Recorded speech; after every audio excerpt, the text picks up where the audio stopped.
Hai, Assalamualaikum warahmatullahi wabarakatuh.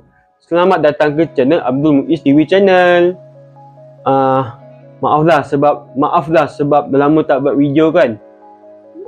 Sebab kerja banyak, tak ada masa nak buat. Yang aku 1 Januari tu aku buat video aku pergi gunting rambut kan dekat barbershop. Lepas sebulan Januari tu 31 Januari tu, dah nak masuk bulan 2 tu, aku buat video pendek je. Aku buat video aku pergi beli air dekat Ampang tu. Itu tahun ni lah aku buat video sikit je, 2 video je untuk tahun ni. Macam tu lah. Okay, untuk video kali ni aku nak cerita tentang pengalaman aku semasa aku menjadi YouTuber selama 5 tahun. Aku buat video sejak 2020 lagi, bulan November. Video pertama aku buat video makan biskut biasa dan minuman Nestem dekat dapur. Second video pun aku makan kat dapur, tapi aku makan ramen lah time tu. Waktu tu aku tingkatan 2. Tingkatan 2. Sekarang aku dah umur 19 tahun. Kejap ke kan? Aku dari 2020 hingga 2025 record dan edit pakai phone je. Record pun pakai phone, tak pernah pakai kamera. Mungkin korang ingat aku pakai kamera, padahal tak. Aku pakai phone je. Dari 2020 lah, macam tu lah. Pakai phone pandai lah.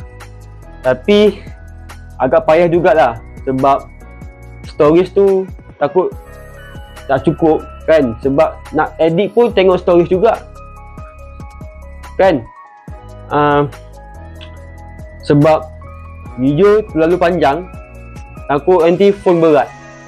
Aku 2020 record first pakai phone Vivo Y11, dan sekarang ni aku pakai phone Samsung A34. A34 ni aku pakai 2 tahun. And then aku tukar phone lah, dari phone Vivo tu tukar phone Samsung ni. Samsung ni harga dia RM1,000 macam tu lah, RM1,000 lebih, mahal juga tu. So aku edit pakai 2 app je. Satu InShot dan Power Director. 2 app ni je aku pakai untuk mengedit video aku dan sebagainya. So untuk tahun ni insya-Allah aku akan pakai tablet untuk mengedit video. And then lagipun aku dah set up dah untuk nak edit nanti. Ni tab ni Samsung, sama juga phone aku, brand dia Samsung. So mudah lah nak edit nanti, taklah berat sangat phone tu. Boleh mengedit kat dalam tablet ni, sebab tablet ni besar kan, storage dia banyak. So itulah, nanti aku akan buat video dalam ni, edit video dalam ni insya-Allah. So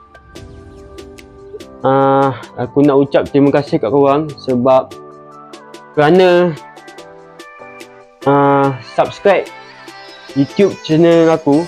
Walaupun subscribe aku tak banyak mana pun, 120. Sepatutnya aku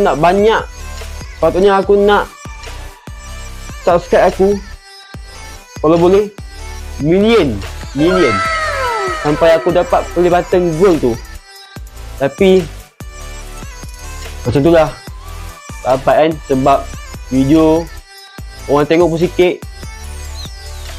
Dan memang tak dapat lah play button tu. So aku minta merayu kepada korang, tolong please subscribe dan tekan butang loceng all, like and share. Okay? Terima kasih kerana menonton video aku selama dari 2020 lagi. Lama juga tu. So insyaAllah aku akan buat video nanti lah. Maksudnya nanti macam nanti aku akan buat video lebih menarik jugalah. Macam pergi mall. Tengoklah macam mana. Okay? Itu saja daripada aku untuk video kali ini. Nanti kita jumpa lagi. Okay, bye bye. Assalamualaikum.